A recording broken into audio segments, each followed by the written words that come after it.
அஸ்ஸலாமு அலைக்கும் கைஸ். இன்றைக்கி நம்ம சேனலில் 90s கிட்ஸ்க்கு ரொம்ப ஃபேவரேட் ஸ்நாக்கான கலகலா எப்படி செய்கிறது அப்படின்றத பார்க்கலாம். யூஸ்வலாக அதை கலகலான்னு சொல்லுவாங்க, ஆனால் எங்கள் வீட்டில் பொடி கேக் அப்படின்னு சொல்லுவோம். இதே கொஞ்சம் பெரிய சைஸாக போட்டால் ஆட்டுக்கால் கேக் அப்படின்னு சொல்லுவோம். இது செய்கிறதுக்கு நம்ம ஒரு அகலமான பாத்திரத்தில் நம்ம ஒரு 1/2 கிலோ மைதா மாவு எடுத்துக்கலாம். மைதா மாவு எடுத்ததுக்கு அப்புறமா நம்ம 1/2 கிலோ மாவுக்கு டீ குடிக்கிற கிளாஸில் 3/4 கப் சர்க்கரையை நல்லா மிக்ஸி ஜாரில் போட்டு பொடி பண்ணி எடுத்துக்கலாம். ஸோ எடுத்து அந்த சர்க்கரையுமே நம்ம அந்த மாவு கூட சேர்த்துக்கலாம். அது கூடவே நம்ம ஒரு டீஸ்பூன் ஏலக்காய் தூள், அப்புறம் தேவையான அளவு உப்பு சேர்த்துக்கலாம்.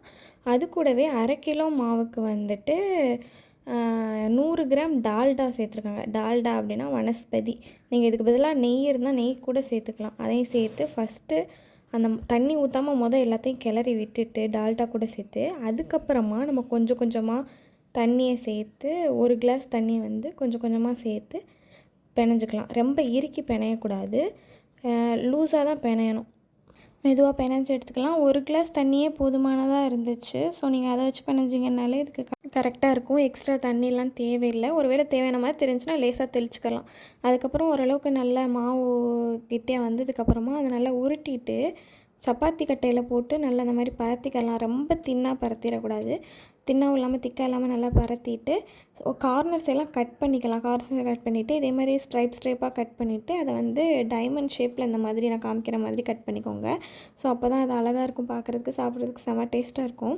ஸோ இந்த மாதிரி டைமண்ட் ஷேப்பில் எல்லாத்தையும் கட் பண்ணி முடிச்சதுக்கப்புறமா இன்னொரு பாத்திரத்தை எடுத்து அடுப்பில் வச்சு காய வச்சு அதில் கடலை எண்ணெய் சேர்த்துக்கலாம்.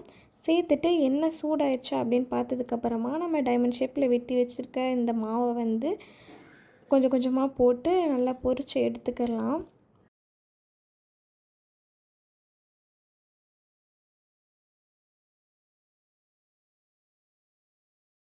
எண்ணெயில் போட்டதோடு விட்டுறாமல் இடையில கொஞ்சம் நேரம் கழித்து நம்ம இந்த மாதிரி மெதுவாக அதை திருப்பி விட்டுக்கலாம். அப்போ தான் 2 பக்கமும் நல்லா வேகும்.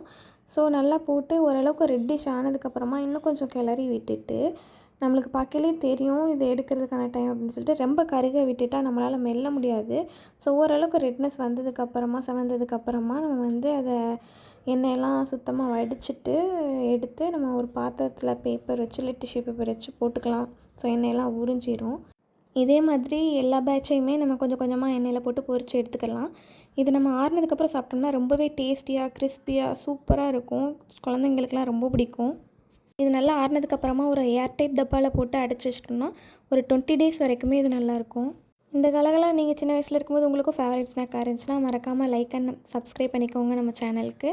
இந்த ரெசிபி ட்ரை பண்ணி பார்த்துட்டு எப்படி இருந்துச்சு அப்படின்றத கமெண்ட் பண்ணுங்கள். டாட்டா, பாய் பாய்.